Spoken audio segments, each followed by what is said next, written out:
Hello everyone, this is Jerry. I'm a 37-year-old autistic adult and I'm apologize in advance for this, but it's once again time for me to make a video that's a bit depressing. Before I begin, I'm going to state this video is not intended to be some partisan polemic. I made a decision years ago that this channel wouldn't be political aside from old videos on here I made from before that decision. I've kept to that by putting my political videos on another channel, which you can check out in the description if you want. But so, why are you breaking this promise now, some might ask, and some of you may disagree, but this video is likely to piss off many of you. Um, but the fact is I don't see this as political, and the fact that this issue is treated as such is rather unfortunate. If it wasn't the case, I would not have to make this video. What I'm referring to, of course, is how some bad actors in both the autism and LGBT communities have begun resorting to partisan identity politics in order to falsely conflate the two communities together. I mean no disrespect to the LGBT community, but while there are autistic people that are part of the community, they are not the same thing, and attempting to create such a link is threatening to unravel years of progress in both communities by making autism another battle in the culture wars. Now, this doesn't make one community better or worse than the other, or that I think that because someone happens to be in both means they have to suppress one or the other, but merely that this marriage is doing more harm than good, as I will show in this video. But what does autism have to do with LGBT, or LGBT have to do with autism, many of you will ask? And what it has to do with is the bad actors I refer to are using what is called correlational fallacy, where a correlation is observed and this correlation is linked to causality in a manner that's false. A good example of this is the ice cream murder correlation, which was observed in a 2009 study which linked an increase in murder rates in New York with a similar increase also in New York in ice cream sales. While both events are correlated because they occur at the same time, common sense dictates that one does not cause the other, but that there are other factors which happen to cause an increase in both at the same time. So A plus B does not equal C, essentially. How correlational fallacy applies here is that there is a disproportionately high number of autistic people that are identifying as LGBT in general, though transgender in particular. Some both in and out of the autism community, myself included, have expressed concern about this due to evidence indicating that this massive increase in such self-identification being is largely due to social contagion, and not merely being the result of less discrimination and more social acceptance, even though those factors also play a role. This concerns especially apparently the amount of children who identify as such, who I am, and pretty much everybody else who hasn't lost their minds understands can't consent to getting puberty blockers, hormones, or surgeries. Sorry, not sorry for making that observation. The bad actors have responded to this, though, through gaslighting, emotional blackmail, and most disturbingly of all, as I've pointed out, correlational fallacy. By if not directly stating, at the very least implying that autism itself is somehow the cause, rather than the mental health comorbidities that often accompany autism. This first came to my attention on Twitter nearly a month ago when I saw posts for Autistic Pride Day, which is June 18th. But before seeing these posts, I was familiar with Pride Month, of course, as is pretty much everywhere, but I never heard of Autistic Pride Day. When I looked it up, I became rather disgusted and horrified by what I'd found. What first caught my attention was the Autism Gay Pride flag, and yes, apparently it exists, and it was made by the same person who made the Progress Pride flag with the brown and black stripes that is now the current standard. Now, I don't know what was wrong with the old one, though I suppose that's a subject for another day. But due to the sensory nightmare that is the design, which was obviously made by somebody who is not autistic, I'm not going to show it here, but we'll link it in the description if you would like to see it. Anyway, this flag is the Progress Pride flag with a rainbow infinity symbol, basically put in the most tacky way possible. Now, for those of you who are unfamiliar with the infinity symbol, it's been part of the autism community for a while, and it was made as an alternative to the puzzle piece symbol that has already been commonplace in the autism community for decades, due to some of the neurodiversity movement, who I'll get into in a moment, regarding the puzzle piece symbol as anti-autistic due to them believing it painted autism in a disproportionately negative light by over-medicalizing it. I disagree with this and have no problem with the old symbol, but I suppose I can go into more detail about that topic for another day. Now, the neurodiversity movement believes that autism is not a disorder, but is a neurological difference, akin to something more innocuous like being left-handed instead of right-handed. I plan to go in further details about this in another video, but while I agree the neurodiversity movement that autism isn't a death sentence for most, I disagree with them on this claim, as it greatly underestimates the amount of comorbid psychological conditions that are commonplace with autism and downplays the existence of more extreme cases of autism. Now, many in the neurodiversity movement are directly peddling this destructive propaganda, as I'll show throughout this video. So first, starting with screenshots. Now, this first one from Neurodiversity Ireland claims that one cannot be neuroaffirming without being LGBT plus affirming, which sounds good until you consider certain context. Affirming in LGBT context means to agree or accept without question, which has led to an absurd array of different identities that make zero sense, like non-binary and made-up pronouns like z, them, zir, that butcher the English language, in addition to pushing the limits of common sense. I had a Twitter exchange with a trans woman a month or so ago where I brought up that point, that someone being gender non-conforming doesn't mean they're trans, and I brought up the fact that I was into MLP as an example. Now, this trans woman said in a completely serious manner that there was nothing stopping me from identifying as brony gender if I wanted to know. This was not trolling, and I said that I technically could identify as such because anyone can identify as anything, but that I preferred to not pigeonhole myself with excessive self-labeling. Self-labeling that would have little, if any, limit to it if people began to use hobbies as gender identities. I mean, I'm aware there are certain stereotypes associated with certain hobbies, but do you really want... I mean, that's all the more reason to not pigeonhole yourself in that particular manner. And, you know, the meme also says we can't fight for autistic rights without LGBT plus rights, which brings in a concept called intersectionality. Now, it would take a long time to fully explain, but the short version is intersectionality insists that everyone has intersecting identities which contain various levels of oppression and privilege.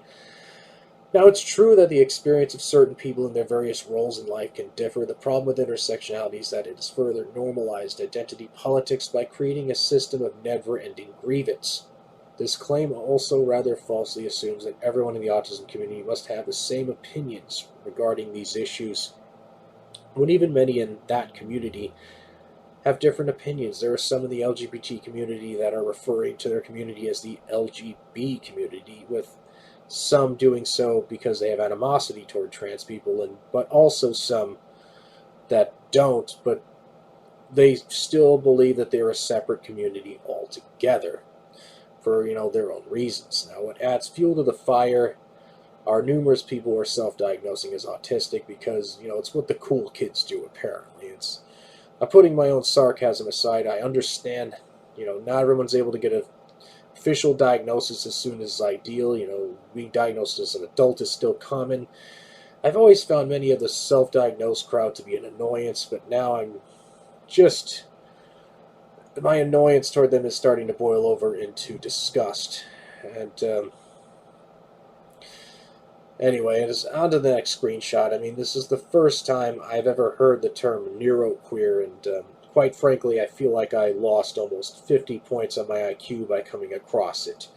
In my research for this video, I found a webpage by the inventor of the concept, who is unfortunately a psychologist and psychology professor, Dr. Nick Walker, who apparently first started writing about this in 2008 during his graduate studies. Now, Dr. Walker's decided to not give a definitive definition due to it being, quote, inherently doomed and ridiculous, simply because the sort of people who identify as neuroqueer and engage in neuroqueering tend to be the sort of people who delight in subverting definitions, concepts, and authority. Interesting how he accidentally told the truth in that sentence. Now, That hasn't stopped some defining, as Dr. Walker refers to it, as a, quote, a verb first and an adjective second. In other words, it's an action first and a descriptor second, according to Dr. Walker. That's as similar to the 2020 Libertarian Party presidential nominee Joe Jorgensen's assertion that it's not enough to be passively not racist, but to be actively anti-racist, which has caused some controversy within the Libertarian Party.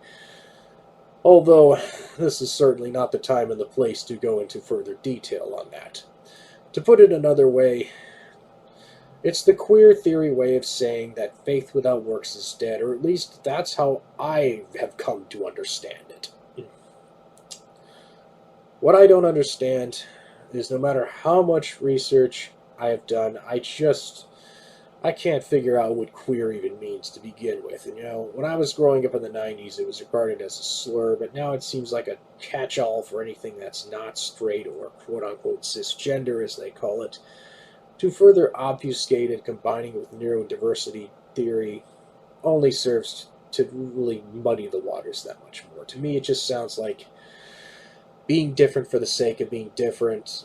Being different isn't always necessarily bad. Being different for its own sake, rather than just being yourself, it sounds like another form of conformity, which I don't want anything to do with. Now, to show how absurd and contradictory this can get, I bring to you the next screenshot. Now, for those of you who don't know what those flags mean, it took me a while to figure it out, so don't worry. Now, the top left's the trans flag, top right's non-binary, bottom left's more sensory-friendly version of the autism pride flag. It's an improvement, but not much of one.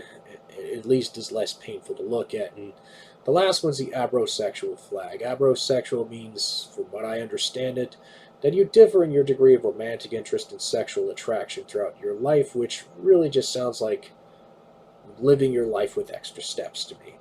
Now, my own sex drive, while still strong, is not anywhere near as high as it was in my mid-teens to early 20s. Now, during most of my teens, I was more interested in getting laid than romance, to be completely honest with all of you, and often had difficulty telling the difference between the two.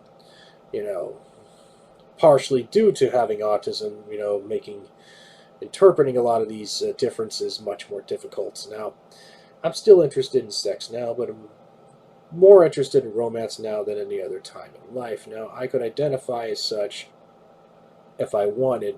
It'd technically be accurate, but I have no interest in identifying as such with how completely and utterly pointless this label is, and truly demonstrates how profoundly confused this particular person and many others are. You don't need a whole new label or identity just to explain why you might think, act, or feel, different ways at different days, at different times, and different stages of your life. Again, it's just being a person. And people are complicated.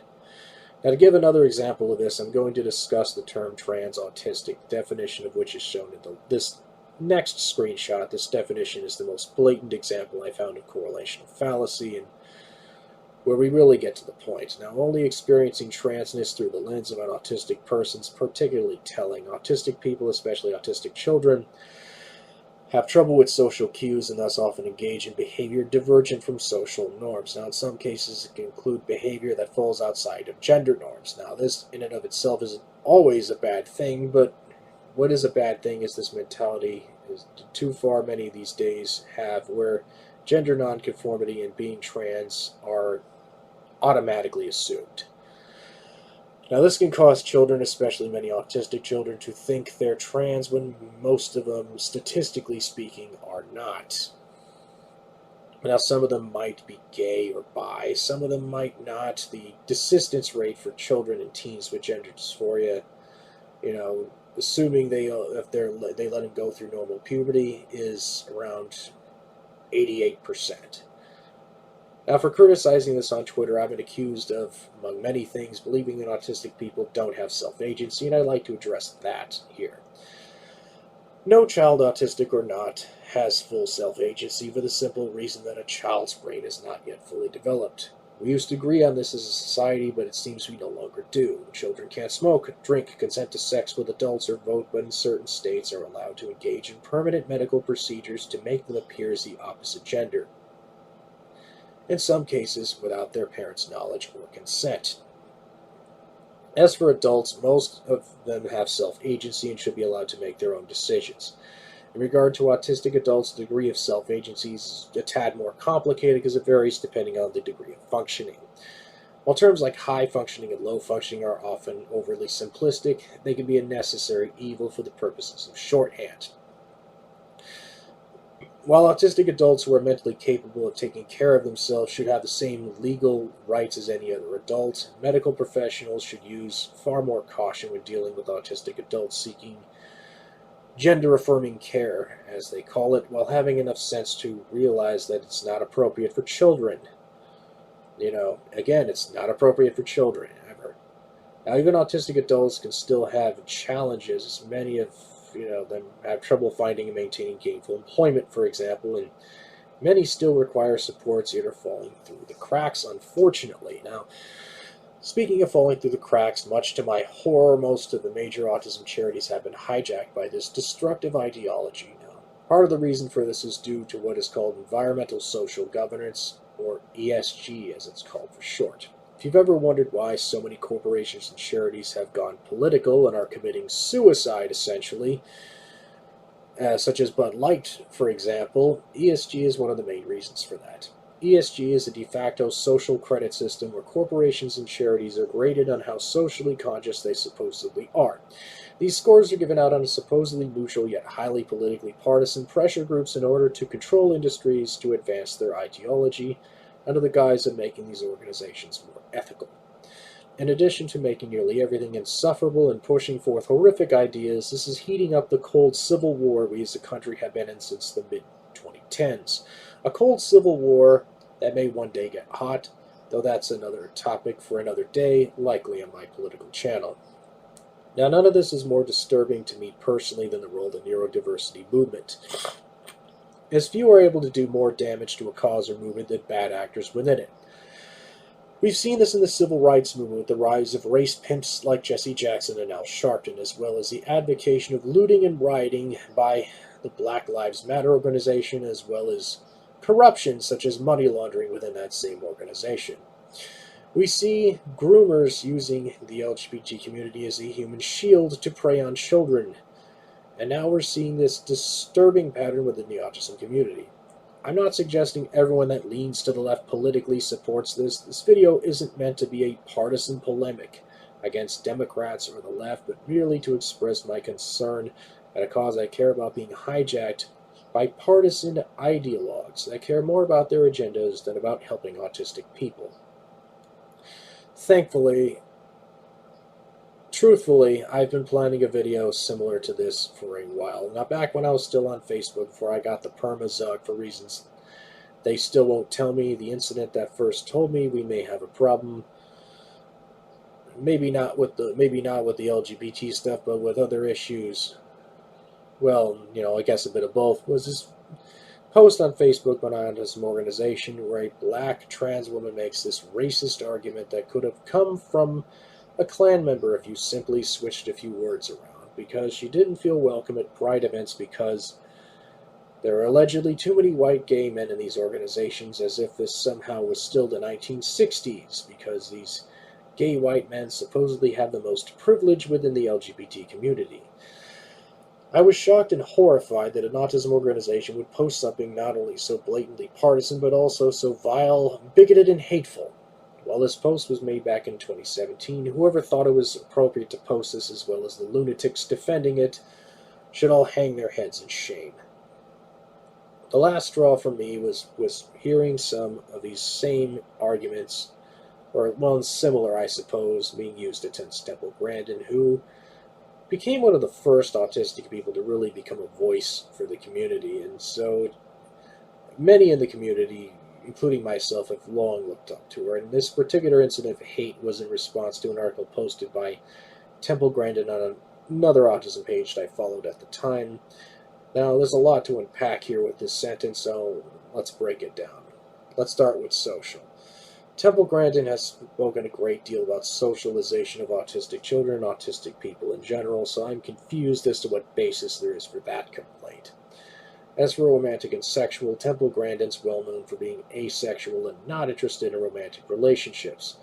And I'm going to take a shot in the dark here and say that someone with those proclivities probably has a very limited ability to relate to and thus have much to say about romantic or sexual needs, so what do you expect her to say? Asexuality is common among autistic people, though as I confirmed earlier with a bit of my own personal experience is not universally the case, as having moderate or even high sex drives is also common among autistic people. It again goes back to my earlier point of once you've met an autistic person, you've met an autistic person. But none of this is nearly as bad as a remark about her being a privileged white woman, quote unquote, which completely ignores the fact that she grew up in the 1950s, which was around the time that Dr. Bruno Bettelheim was a well regarded medical celebrity. He was basically almost like the Dr. Oz of his time. At least that's the closest comparison I can think of. But for those of you who aren't familiar, Dr. Bettelheim was a major proponent of refrigerator mother hypothesis, which was a commonly believed and now thoroughly debunked claim that autism was caused by cold, uncaring, or refrigerator mothers. Now, even when I was first diagnosed in 1988 at age 2, decades after Temple Grandin was diagnosed, most doctors barely knew anything about it, and the doctors that diagnosed me said I wouldn't amount to anything and should be institutionalized. I had it easier than Temple Grandin, despite the fact that my family wasn't as wealthy as hers, and many autistic children today had it far easier than I did, at least in certain respects, due to the progress that was made in therapies as well as social awareness, yet in some other respects also more difficult than I did, due to the targeting of children in general and autistic children in particular by radical ideologues and pedophiles, some of whom have taken over the organizations charged with helping them. You can go to the website of almost any major autism charity and find that it has sided with this insanity, as you can see in the links I provided in the description as proof. In my years of autism advocacy, I've seen a lot of changes, many positive, some negative, but I never thought I'd see something like this. I'm proud of the accomplishments that were made, but I'm also greatly disturbed at seeing so many of them being undone by this. Autism advocacy should never have become partisan, and the fact that it's become such clearly demonstrates that some profound house cleaning needs to be done, as well as perhaps some gatekeeping, and the sooner it's done, the better. Anyway, as a companion video to this one, I might do one on autism and puberty, which is yet another topic I've perhaps delayed for a bit too long, so if you have any suggestions for that, drop them in the comments. Anyway, I'll see